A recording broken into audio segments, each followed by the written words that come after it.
Bonjour ou bonsoir à tous, vous qui regardez les vidéos, que ce soit le jour ou la nuit, ici DVD Pro Catch. Bon, vous savez que ces jours-ci, je n'ai pas sorti de vidéo, en même temps, je valais vraiment mieux de pas les sortir vu comment j'étais très occupé.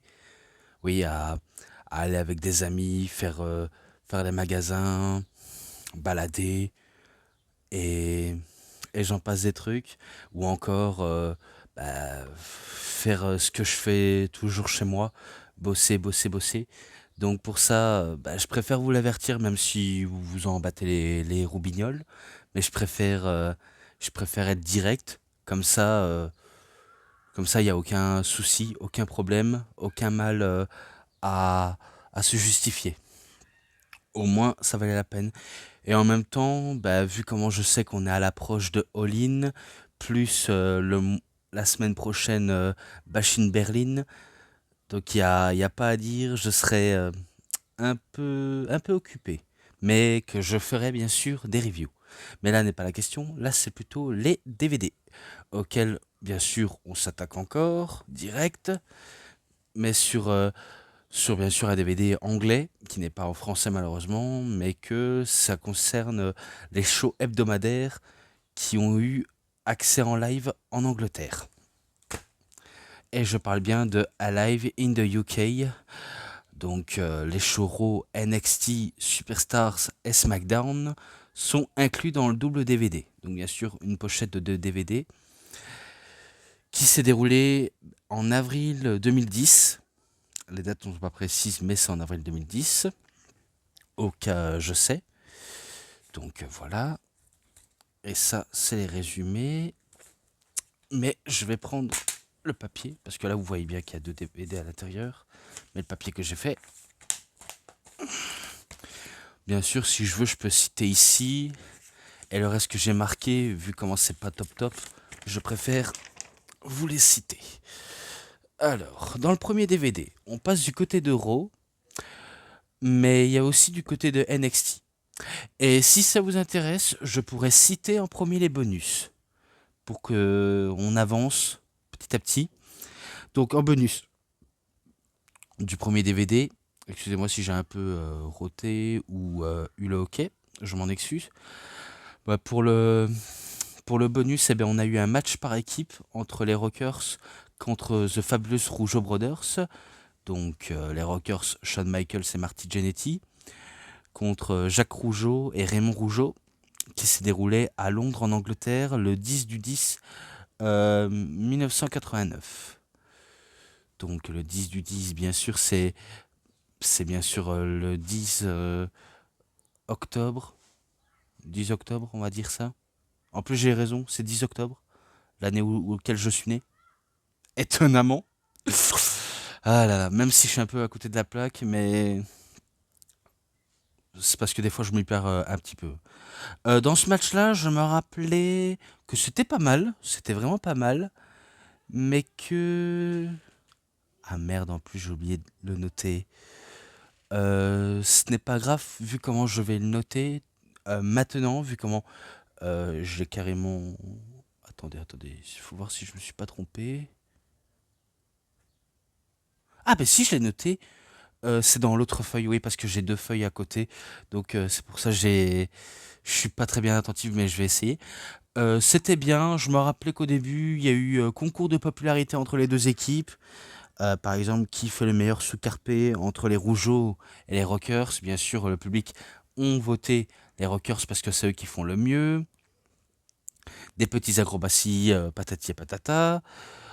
Après tout ce petit remuage de la galerie, passons au catch pur en équipe qui s'est bien déroulé et auquel je vais vous citer les vainqueurs directs, vu comment ce sont les Rockers qui battent les Rougeaux. Donc c'est eux qui battent. Je sais pas si c'est... Attendez, si je me rappelle bien, je sais que les Rougeaux étaient accompagnés par Jimmy Hart qui leur a envoyé un mégaphone à l'un des 2 Rougeaux pour tenter la tricherie, mais il a fallu qu'il y en a un des 2 Rockers, donc Marty Jannetty, qui se fait prendre en otage ou alors qui qui se retire, mais que ça n'empêche pas Shawn Michaels d'utiliser le mégaphone pour frapper dans le dos de l'adversaire. Et que ça permet à Marty Jannetty, si je ne me trompe pas, de faire le pin pour la victoire. Donc voilà, ce match-là, je lui ai mis un 3,60. Et pour le DVD 2, où il y a le DVD bonus, eh bien, on a un match pour le titre intercontinental entre Bret The Hitman Hart contre The Model Rick Martel qui s'est déroulé, pardonnez-moi, à Sheffield, Sheffield, England, ouais, Sheffield, England, le 19 avril 1992 ou 1992, donc le 10 du 4, et auquel ben, c'était plutôt pas mal. C'était vraiment du pur catch pur. C'est vraiment une pépite, ce match-là. Je ne la connaissais pas par cœur, mais pourtant, il était tellement bien. C'est assez incroyable. Et auquel, même si Rick Martel a été bon, et aussi un bon champion, ou alors est-ce que c'est Bret Hart qui a toujours été un bon champion? Enfin, Bret, c'est sûr, il a toujours été un bon champion intercontinental, comme champion WWE. Mais Martel, je sais qu'il a remporté une fois le titre intercontinental et après ça ne s'est jamais reproduit pour lui. Mais je me rappelais que le match était très technique avec pas mal de prises dont Brett sait mieux les utiliser que quiconque et que Martel peut rivaliser mais il peut parfois échouer dans ce terrain-là. Mais je sais que c'est Bret Hart qui remporte le match avec un petit paquet de manière surprenante sur Rick Martel, vu comment souvent il surprenait ses adversaires en les faisant tourner en bourrique et en faisant un petit paquet, et j'en passe des manœuvres dont il peut très bien manier ses matchs. Mais c'est Bret Hart qui remporte le match et qui conserve le titre, ou alors qu'il gagne. Donc voilà, ce match-là, je lui ai mis un 3,80 qui est excellent et auquel ben, c'est amplement pour moi, pour ma part, mérité. Mais voilà donc. Donc là maintenant j'en ai fini au bonus. Maintenant je passe du côté d'Euro. Et du côté d'Euro, eh bien ça ouvre le show avec un certain David Hasselhoff, donc The Off, qui s'adresse à l'univers de la WWE, comme quoi c'est bien sûr lui le guest host d'Euro. Et auquel c'est un acteur qui a joué dans Baywatch, donc Alerte à Malibu. Et si je ne me trompe pas, vu comment j'ai reconnu, enfin, je crois que c'est exactement la voiture de la K2000. C'est soit ça, soit je me trompe, hein, mais je me rappelais qu'il y avait une voiture K2000 et que c'est l'acteur qui a joué dans Alerte à Malibu. Ouais, en revanche, faites pas attention si vous entendez du bruit en arrière-plan. C'est juste des jeunes qui sont en train de jouer et mon chat qui ne fait qu'aboyer ou alors des chiens qui aboient dans tous les balcons. C'est insupportable dans ces situations-là. Donc en gros, ben, il leur donne un message à l'univers de la WWE comme quoi ils auront ben, le match tant attendu dans le main event entre Randy Orton et Batista et des matchs qui sont inclus sur la carte qui est dedans. Donc voilà. Et que ça commence directement avec un match pour le titre des divas de la WWE. Oui, ça faisait longtemps qu'on n'a plus vu ce titre des divas, même s'il y en a qui se rappellent entre 2008 à 2016 que ce titre existe, et auquel ben, le match est directement lieu, et que ça impose F Torres à Maris. Donc F Torres contre Maris, bien sûr, et auquel c'était un match tellement court. Je me rappelle qu'il était tellement court, tellement qu'ils n'avaient pas le temps. Mais auquel j'étais presque persuadé que c'était Maryse qui remporterait le match. Mais finalement, c'était F. Torres, auquel elle bat la Canadienne francophone avec, si je ne me trompe pas, elle arrive à le surprendre avec un roll-up et qui remporte le match. Mais en tout cas, je sais que c'est elle qui remporte le match. Donc victoire de F. Torres, c'est un 3,20. Voilà, ça poursuit encore. Ensuite, il y a... Attendez, il faut que je lise.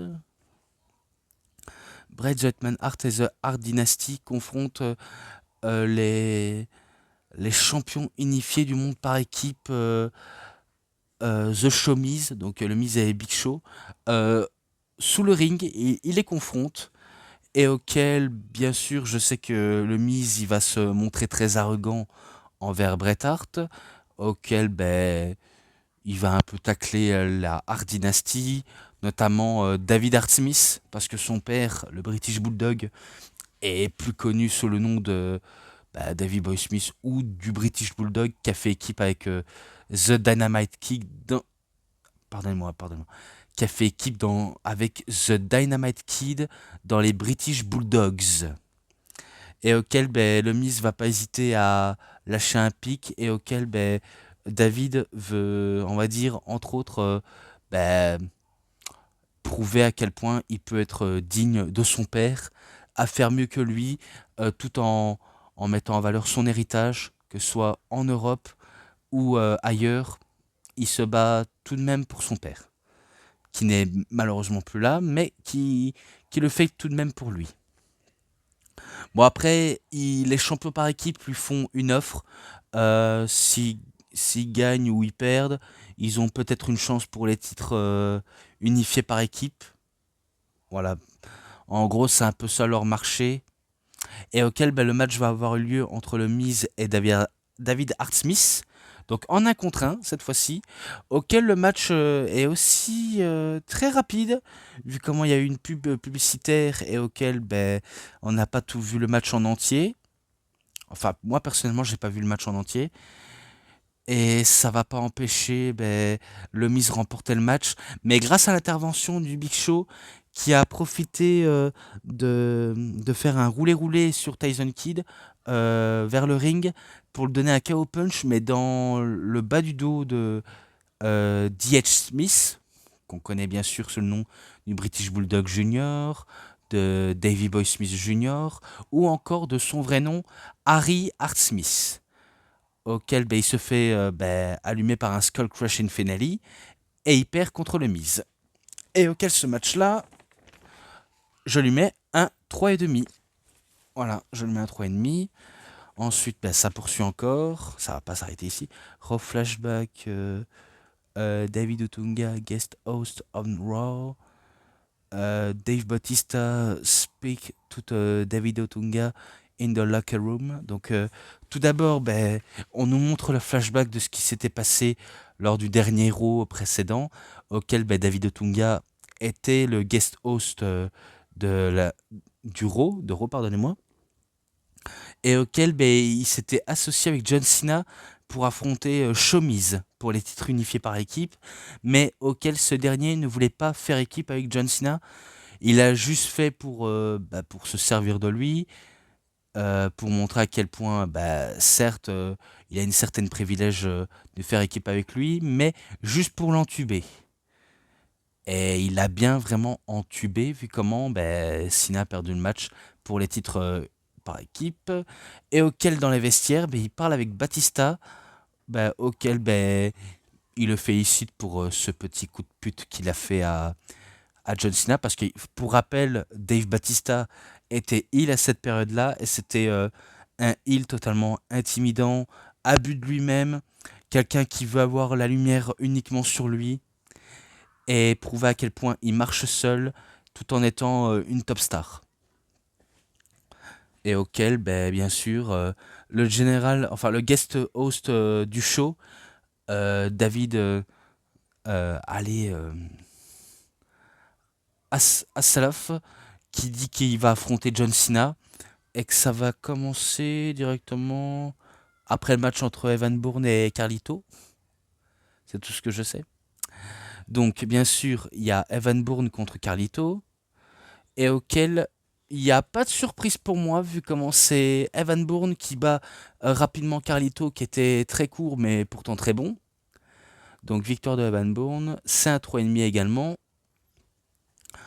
Ensuite, bien John Cena qui affronte David Lest Otunga, parce que c'est comme ça comment il s'appelait avant David Otunga, The List David Otunga, auquel, bien sûr, il affronte déjà le champion et il est accompagné par Batista. Mais auquel la top star qui est Batista ne donne même pas de conseils à ce petit jeune qui a l'écro, qui veut vraiment prouver qu'il peut rivaliser avec un champion comme John Cena. Sur le ring, je vais vous dire un petit truc, parce que j'ai vu le match entre Cena et Otunga, et pourtant rien qu'à y penser, c'est assez étonnant qu'on peut se dire que John Cena pouvait enterrer certains jeunes talents qui n'arrivent même pas à la hauteur. Bon, après, il y avait aussi une raison. Certes, ils ont peut-être quelque chose de spécial, mais il leur manque un truc qui leur font un peu défaut, un peu comme John Cena avait au tout début de sa carrière. Eh bien, c'est vrai qu'il avait quand même un peu l'habitude de enterrer certains catcheurs qui n'étaient pas, on va dire, forcément prometteuses, mais qui leur manquait un truc. Vraiment un truc de chez un truc. Et auquel, bien, je sais que dans le match, il va s'amuser avec Otunga. Il va vraiment s'amuser, notamment par la technique qui est un peu foireuse, en allant des fois beaucoup trop vite. Eh bien, c'est John Cena qui domine tout le match, hein. C'est quasiment lui qui domine, hein. Sous les yeux de Batista qui regarde de manière attentive et auquel Cena va pas hésiter à utiliser son STF pour faire abandonner Otunga très rapidement. Et d'ailleurs, c'est ce qu'il fait. Pourtant, malgré tout, c'est quand même, certes, pas l'un des meilleurs matchs de la soirée, mais un petit avant-goût de ce qui va arriver dans ce show précédemment. Donc, forcément.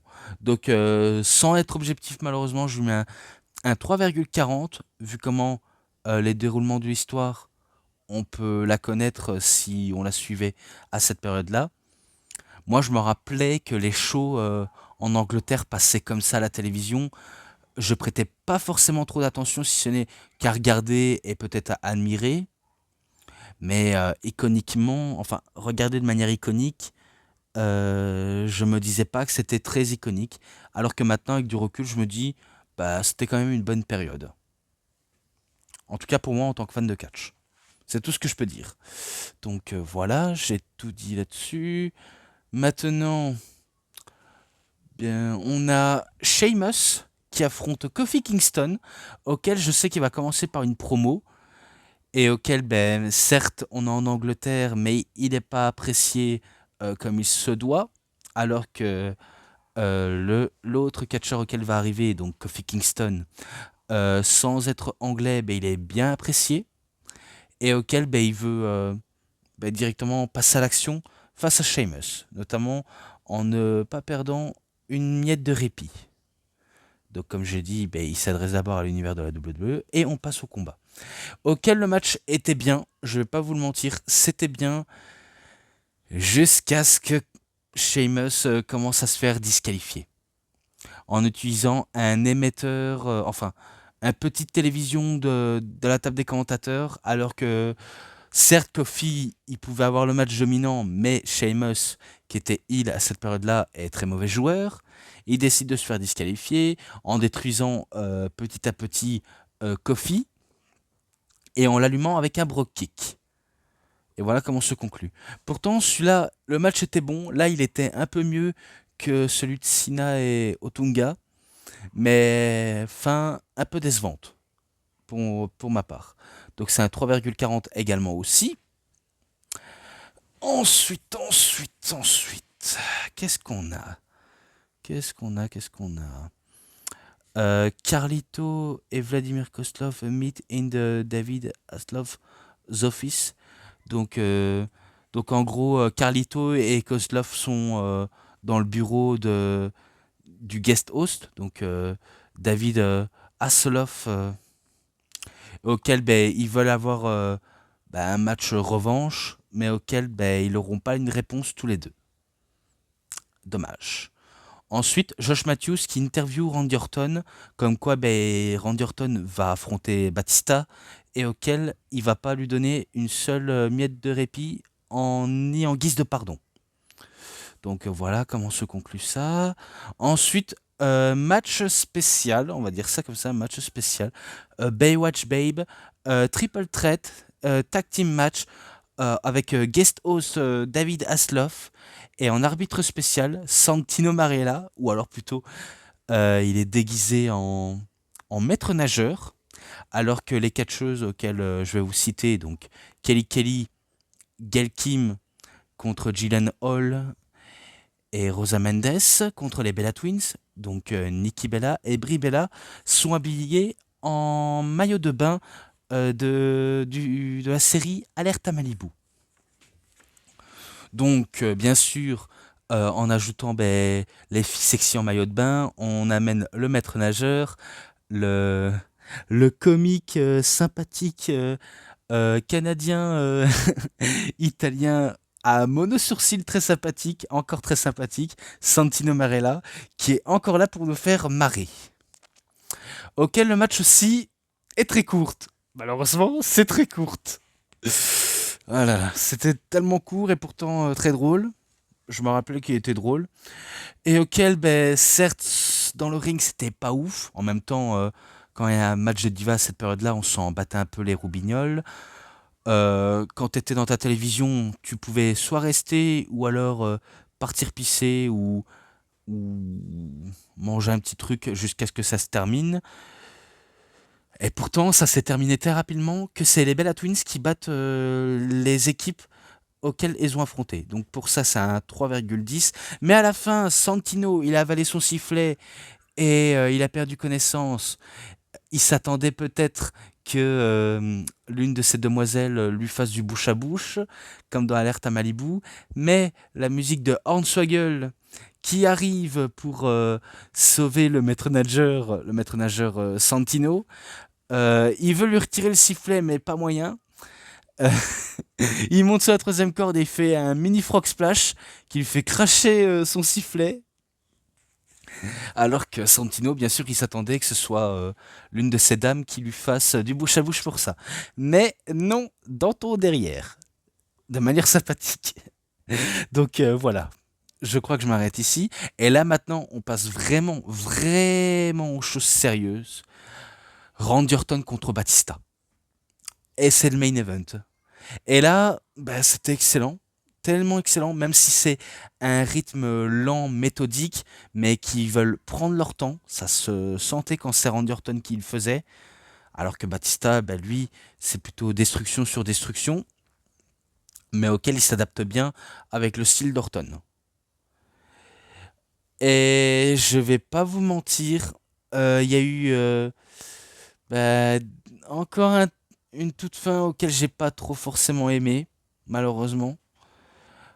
C'est que il y a Jack Swagger, si je ne me trompe pas. Attendez, il faut que je lise correctement parce que je sais que j'ai fait ça. Victoire par disqualification et intervention. Ouais, en gros, Jack Swagger, il arrive pour allumer Randy Orton et auquel ça provoque une disqualification et que Randy Orton remporte le match par disqualification. Mais par la suite, il se fait attaquer par derrière par John Cena, que lui n'a pas terminé ses comptes avec Batista, qui décide de l'allumer avec un Attitude Adjustment, et pour annoncer la couleur pour le show Extreme Rules, comme quoi ce sera un Last Man Standing match, auquel il compte jusqu'à 1, 2, 3, 4, 5, 6, 7, 8, 9, 10, et si jamais il ne se relève pas jusqu'à 10, c'est lui qui remporte le match. Donc match était bon, mais avec une intervention, c'est assez déplorable pour un main event. Et pourtant, je lui mets un 3,70 ou 70 si vous préférez. Dommage, je préférais de mettre ça. Donc, désolé pour vous. Mais là. Ensuite, on a du côté d'NXT, parce que maintenant, le main event d'Euro c'est terminé. On passe du côté d'NXT. Et du côté d'NXT, on a Matt Striker qui a introduit les rookies de la NXT, donc les petits nouveaux, pour le match The Talk Challenge. En gros, The Talk Challenge, c'est en gros apprenez à faire des bonnes promos sans faire des fautes. Tout ce que Shay va citer comme la passion, euh, les fleurs, les, euh, les, les Blasquez, le dodo, les céréales, les choses auxquelles ça leur regarde aux jeunes pousses de NXT. Bref, que des questions comme ça. Et je sais que le favori, c'était William Regal, vu comment... William Regal, attendez. Oui, William Regal, il est dans le match. Mais je veux dire par là, le favori dans ce genre de match The Talk Challenge, c'était Wade Barrett et pas William Regal. Je m'en excuse si je me suis trompé. Donc c'était lui un peu le favori, vu comment l'avantage qu'il y a avec lui, c'est qu'il est chez lui en Angleterre. Et pareil pour William Regal aussi, il était chez lui en Angleterre. Donc l'avantage, c'est que c'était lui bah, auquel il était le plus acclamé, même s'il y a Daniel Bryan, même s'il y a Justin Gabriel, Heath Slater, Michael Tarver, Darren Young, Skip Sheffield qui est Ryback. Euh, comment il y en a d'autres aussi. David Otunga aussi également. Euh, Qu'est-ce qu'il y a encore comme membre? Je sais que Daniel Bryan il est présent. Wade Barrett. Je crois que j'ai tout fait là-dessus. Mais tout ce que je sais dans NXT, on peut les appeler les NXT Originals, hein, vu comment ils étaient là au tout début du lancement, et auxquels ben, c'est eux qui seront The Nexus. Donc c'est eux qui seront The Nexus, et auxquels ce sont eux les membres originaux, et pas les membres remplaçables. Et après, ben, ils ont passé en finale entre Skip Sheffield et Wade Barrett, auquel c'est Wade Barrett qui remporte le petit The Talk Challenge en effectuant une bonne promo en version public anglais. Bon, après, c'était pas un match sans envergogne, hein, c'était plus un match auquel, ouais, il y a ci, il y a ça, ok, on passe à autre chose. Donc voilà. Là maintenant, il faut que je lise ce qui s'est passé. Flashback du côté de SmackDown avec Darren Young. Stands Up to the SES, donc The Straight Edge Society, auquel ben, il ne voulait pas se faire raser la teuf de cheveux par CM Punk, qui est à l'époque un gourou de la secte Straight Edge Society. Et bien sûr, il va y avoir une discussion dans les vestiaires, auquel ben, ils vont s'affronter à SmackDown, je crois. Non, non, pas SmackDown. Ah, du côté d'NXT. D'accord. Du côté d'NXT, bien sûr. Donc c'est pour ça qu'ils ont eu une petite discussion et ils vont s'affronter dans le show du main event. Bien sûr, il y a ci, il y a ça. Bref. WWE Pro contre NXT Pro. Donc Christian contre Wade Barrett, exactement. Auquel ben, Christian il était accompagné par Heath Slater et Wade Barrett par Chris Jericho parce que c'était eux les mentors des deux rookies. Alors que les deux autres, ils ont eu, les autres, ils ont eu des mentors, notamment Daniel Bryan par Le Miz, et auquel ben, celui-ci va lui passer un savon en disant ce qui ne va pas, que, en, en disant bah, t'es fou de dire que t'adores l'Angleterre, c'est pas ça que je t'ai appris à faire une promo, tu vaux mieux que ça, Daniel, fais ce que je te demande. En gros, ben, c'est un peu. Daniel Bryan, c'était un peu le catcheur assez. Assez, on va dire, méprisé par le Miz. Et bien sûr, Daniel Bryan, c'est Bryan Danielson. On le sait qui c'est. Donc il s'est fait passer un savon, mais il ne se laisse pas abattre vu comment le public est derrière lui. Bon, concernant le match entre Christian et Wade Barrett, même si Wade Barrett était chez lui et qu'il a mené une performance au micro totalement irréprochable, ben c'est quand même Christian qui remporte le match avec le kill switch. Donc victoire de Christian, malheureusement. Mais au moins, il perd pas la face. Franchement, Wade Barrett ne perd pas la face. C'est un 3,40. Je décide de le mettre ça. Et là, bien sûr, là, il affronte William Regal, Daniel Bryan. Là, cette fois-ci, il affronte William Regal. Et auquel le match était bien, était vraiment bien. Et que les deux hommes se connaissent tellement bien, vu comment c'est Regal qui a appris un peu les côtés du ficelle du métier à Danielson. Quand ils étaient dans les Indies ou dans un club école à la Ohio Valley Wrestling, vu comment il y a un côté apprentissage assez draconien entre les deux. Mais que malheureusement pour Brian, il perd contre Regal. Il perd contre Regal alors que c'était pas mal. Je vais pas vous mentir, c'était pas mal. Et auquel c'était un 3,5.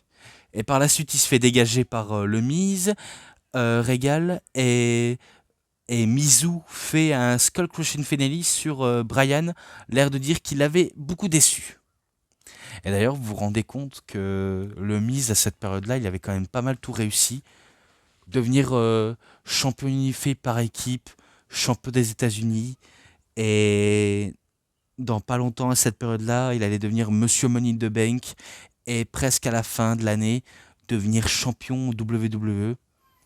Là, c'est quand même un sacré réussite pour le Miz, hein, même s'il était assez méprisable, une véritable tête à claque auquel on avait envie de lui foutre des baffes. Mais ça a fonctionné comme sur des roulettes. Excusez-moi. Voilà. Maintenant, on passe au main event. Luke Gallows contre Darren Young, auquel le match a eu lieu.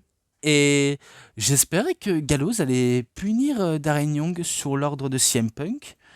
Mais auquel c'est Darren Young qui basse Luke Gallows pour prouver à quel point, malgré qu'il a une sacrée teuf, il peut être servi d'atout pour la Strategy Society, auquel la WWE n'a pas capitalisé dessus.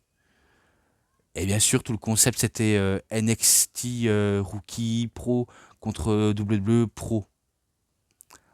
Et voilà comment s'en suivent. Vu comment CM Punk c'était le pro pour Darren Young, et auquel je n'avais pas besoin de dire là-dessus. Vraiment rien du tout à dire. Si ce n'est que ce match-là, je lui mets un 3,20.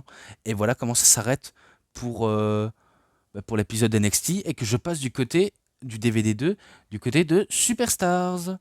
Et auquel Matt Hardy affronte Carlito.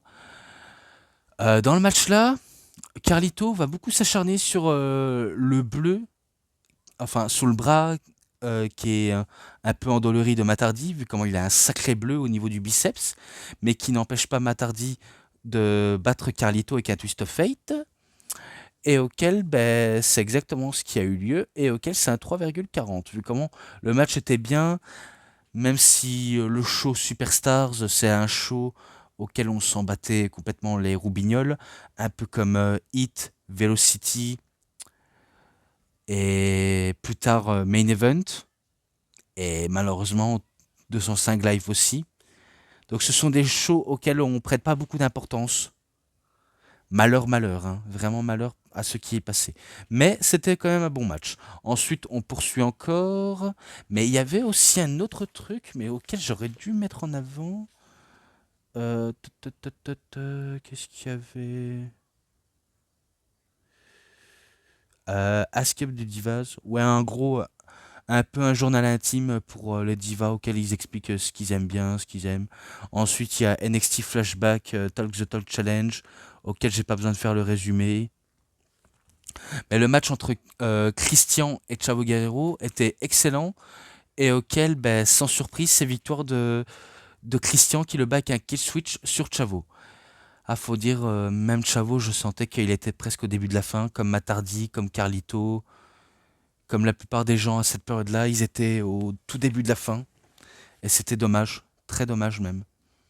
Et auquel le match était quand même bien, je lui mets un 3,5.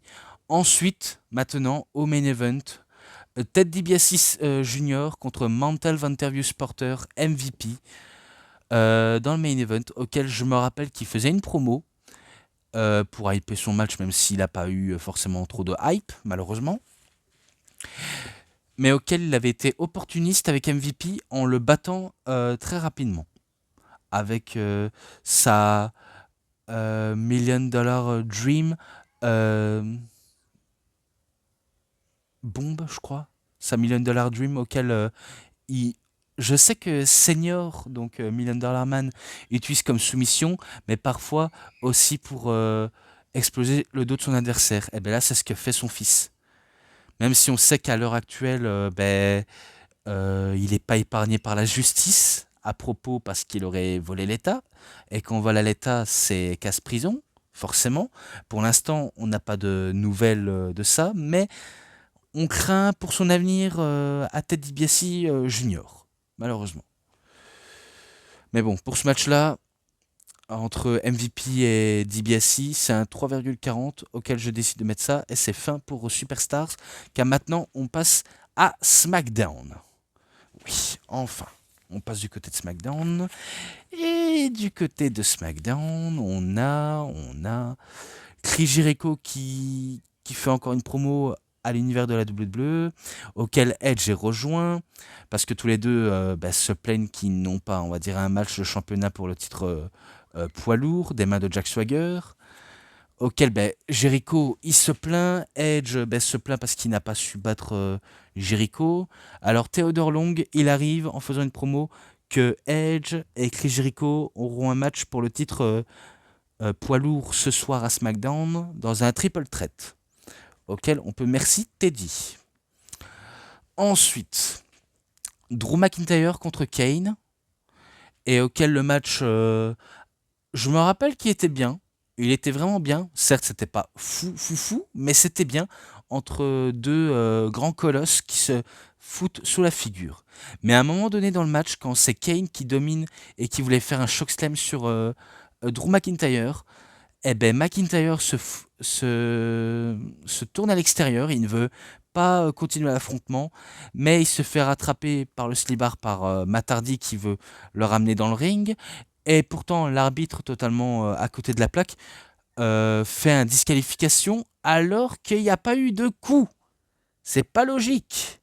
Je trouve ça tellement pas logique, auquel c'est victoire par disqualification, par intervention. Mais c'est quoi ces conneries? Franchement, c'est quoi ces conneries? Je ne comprends pas du tout. Et pourtant, le match était bien jusqu'à ce qu'il y a eu ça, alors que ça devait pas se passer ainsi, selon moi. Donc 3,20. Donc ça n'empêche pas Kane de démolir Drew McIntyre et de démolir Matt Hardy au passage. Voilà, comme un piqûre de rappel. Ensuite, je poursuis encore, je poursuis. Euh, le champion du monde poids lourd, donc Jack Swagger, est dans les vestiaires, en train de parler à Teddy Long, en disant que c'est n'importe quoi, qu'il a un match triple menace contre deux légendes, alors qu'il préfère en affronter un seul, ce serait plus évident. Mais Teddy en a décidé autrement, faut mieux pas le contrarier. Et là, on a un match entre Dolph Ziggler contre R-Truth, auquel le match, elle aussi, elle est plus court. Les matchs auxquels j'ai cité, ils ont quand même été courts, mais d'autres bien, d'autres pas bien. Voilà comment être mon avis. Voilà comment c'est mon avis. Auquel c'est Dolph Ziggler qui va battre R-Truth malgré une performance incroyable de R-Truth. Mais c'est Dolph qui lui fait la prise du sommeil, vu comment la semaine passée du côté de SmackDown, à l'époque en 2010, il aurait endormi Josh Matthews et il veut faire pareil avec R-Truth. Alors que ce dernier hypait bien la foule et était décidé à gagner, mais dommage pour lui. Donc pour ça, c'est un 3, enfin 3, ah non, non, c'est pas un 3, c'est un 3,5. C'est un 3,5 que je l'avais mis. Donc voilà. Il faut que j'aille juste au bout parce que je pense que je vais pas tenir très longtemps, malheureusement. Mickey James contre Michelle McCool. Et auquel le match est un match féminin, auquel on n'a pas forcément trop d'importance. Ah, quand je repense à leur rivalité, l'histoire Mickey James, de cochon, de ferme, tout ça, qu'est-ce que ça me dépassait, franchement. Qu'est-ce que ça me dépasse. Rien qu'à y penser, je me dis pourquoi je me rappelle encore de ce truc. Sans déconner. Oh là là, j'en peux plus de ça, franchement. Bien sûr, McCool, elle est accompagnée par Layla dans les Lay Cools, mais aussi par Vicky Guerrero. Et Mickey était tellement distraite par les deux nanas qu'elle s'est fait battre par Michelle McCool avec un simple Big Boot et pas son McCool's Clash, qui est l'équivalent du Styles Clash. Mais elle a fait un Big Boot et victoire d'office. Donc victoire de Michelle McCool, c'est un 3,20. Elle va encore en rajouter une couche sur Mickey James, mais elle se fait sauver par Beth Phoenix, qui arrive à la rescousse, mais auquel ça a été fait, le mal a été fait. Donc moi je m'arrête là pour ce match-ci. Ensuite, euh, ensuite, allez. Euh, f- SmackDown Flashback, Jack Swagger, Cash In is Money in the Bank, Briefcase. Donc en gros, Jack Swagger, il cache sa mallette contre le titre de Chris Jericho auquel il avait remporté le match. Ok, super, merci de ne pas donner cette information vu comment je la connais déjà. Luke Gallows qui confronte Darren Young en coulisses, mais CM Punk leur fait calmer en passant savon en disant qu'aujourd'hui ils ont un match et vaut mieux pas qu'on soit déconcentré vu comment on doit à tout prix battre la Hard Dynasty et Rey Mysterio. Parce que oui, pour rappel, Punk et Mysterio étaient toujours en rivalité. Ils étaient en rivalité auquel je me rappelle que j'avais super bien aimé. J'avais vraiment bien aimé, auquel j'ai pas forcément détesté. Et évidemment, c'est le match auquel on va parler. La Hard Dynasty et Rey Mysterio contre The CES, donc Straight Edge Society, CM Punk, Luke Gallows et Darren Young. Alors que dans la Hard Dynasty, c'est Tyson Kidd et David R. Smith. Auquel le match était bien, vraiment bien, bien, bien. Et j'étais forcément persuadé que ce serait la Straight Edge Society qui remporterait le match. J'étais persuadé. À mon grand étonnement, non, ce n'est pas du tout le cas. C'est The Hard Dynasty et Rey Mysterio qui remportent le match. Pour le plaisir de chacun. Vraiment pour le plaisir de chacun. Et voilà comment se conclut. C'est à 3,50 et auquel c'était pas dégueulasse. C'était vraiment un bon match par équipe. Ensuite, encore poursuivre. Six-man tag team match. Ouais, ça j'ai déjà cité. Chris Jericho, coach is NXT rookie. Wade Barrett in the locker room. Ouais, en gros, il lui donne des précieux conseils à Wade Barrett. Si jamais il décidait de monter jusqu'au ring ou grimper dans le main roster. Et attendez, j'ai l'impression qu'on m'a appelé. Voilà, je repoursuis. Et j'ai oublié de ce que je dois dire. Donc, désolé, je dois recommencer depuis le début. Donc, on passe au bonus et après, on s'attaque du côté de Raw. Alors, du côté de Raw, on a eu guest David Hasselhoff qui est le guest host du show. Ensuite, on a. Non, je rigole. Je déconne. Vu comment on était passé au match par équipe, enfin, match à 6. Et que maintenant, on s'attaque à un match, enfin plus que deux matchs après c'est terminé, entre JTG contre Kylan Croft, auquel c'est JTG qui bat directement Kylan Croft, parce que Kylan Croft, c'est un jobber et auquel on connaît pas du tout. C'est à cette période-là où JTG était solo et qui n'était plus accompagné par Chad Gaspard, qui a décidé de le tourner le dos. Et du coup, il bat Kylan Croft de manière très rapide et auquel ce match, il était très court, c'était un 3,10. Il se fait attaquer par Chad, mais JTG se laisse pas faire, mais malheureusement, ça a pas pris d'autres tournures, si ce n'est qu'à Extreme Rules, ils se sont affrontés dans un match de strap, enfin, match de ceinture, auquel les deux étaient déterminés à l'un et l'autre de gagner. Mais voilà, sans plus, sans rien. Et ensuite, Edge discute avec Josh Matthews en vestiaire, vu comment il sait bien que c'est un match pour le triple threat, pour le titre du monde des poids lourds de la WWE. Donc un match triple menace, three-way dance, appelez ça comme vous voulez. Bref. Jack Swagger contre Edge contre Chris Jericho pour le main event, auquel c'était vraiment pas mal, vraiment pas mal. et que je me rappelais qu'il y a eu des bonnes offenses, des bonnes prises, des bonnes tactiques. Entre Edge et Jericho, il y a une bonne alchimie, que ce soit en équipe et même en tant que rivaux. Et que Jack Swagger, c'est juste un petit genou qui devient champion du monde poids lourd de manière très, on va dire, pas controversée, mais de manière très, très différemment. Je n'ai pas d'autre argument à dire si ce n'est que ce n'est pas Edge, ce n'est pas Chris Jericho qui remporte le match, mais bien sûr Jack Swagger qui bat ses deux rivaux et auquel je me rappelle que Edge fait un spear sur Jericho, mais il se fait rapidement voler la victoire par Jack Swagger qui a été opportuniste et qui remporte le match de manière opportuniste et qui conserve son titre. Donc ce match-là, c'est un 3,60 et ça s'arrête ici, vu comment j'en ai terminé.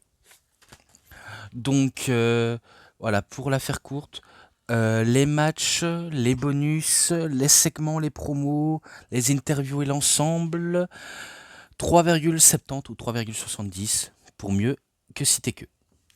Et moi, ben, j'en ai terminé, j'en ai vraiment terminé avec ça.